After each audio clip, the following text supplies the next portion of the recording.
Welcome to the Common Ground Community Garden, located in the heart of the village of Greenwood Lake, here on Poplar Street. My name is Chad. I'm the other Chad, right? And it's so wonderful for you to be with us here today. Is it true that food grown here is free to locals? Absolutely.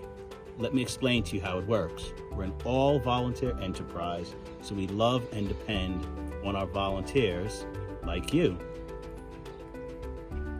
So as a volunteer, what can you do? There's plenty you can do. Please follow me inside. I can tell you all about it.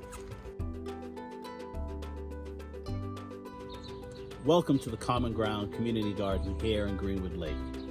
As you can see, we have about 15 beds of produce, from strawberries to tomatoes to peppers and much more. They all need watering when the rains aren't sufficient, constant weeding, trellising, and harvesting. How do you know what needs to be done now that you've arrived here? Follow me over to the shed that has a whiteboard in the back so you can see a list of things that need to be done. Here we have our whiteboard, which has a list of things that you can do each week as a volunteer. Hi, today we're going to talk about watering the main garden using the hose that's found at our front gate. First, you want to open the main valve, lefty-loosey. And then you want to turn on the shutoff valve, right? Just make sure that's parallel with the hose. Here, if you take the hose, you'll notice it has its own lever, right, to activate the water. First, what you want to do is make sure you water anything that's sticking up above the ground, all right? Or certainly in boxes like our flower box here outside the gate. How long should you water? Well, I was told you can sing the happy birthday song as a guide to the length of time you should water the flower bed. So I guess it can vary depending on how dry or how rainy it's been, right, Chad? That's correct. Right? Obviously, if there's been a lot of rain, right, they've gotten some water. If there's been less rain, they'll need more water. Sure, once you've done watering, be sure to turn off both the shutoff valve and the main valve, and you can put the hose back where you found it. Hi.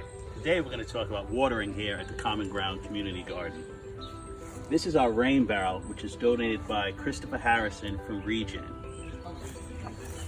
The roof that we have over the shed area captures the rain, and that rain gets channeled down into the rain barrel. Right? The water is free, plentiful, and we use it to water areas outside of our main garden. Here's how we use our rain barrel. Place the bucket underneath the tap, open the tap, fill up the pail. So you can use a bucket as well as a watering can, it doesn't matter, huh? That is correct. All right, so once it's filled, be sure to close the tap. You don't want to waste any water. And you can go over to some of the areas that we water with the watering can outside of the garden. Here we have our keyhole garden, which we water with our watering can. And the key is to make sure we water as close to the roots as possible. And how much water do you give each plant? I would soak it till the soil itself remains damp. So you want to give them a good drenching each time? That is correct.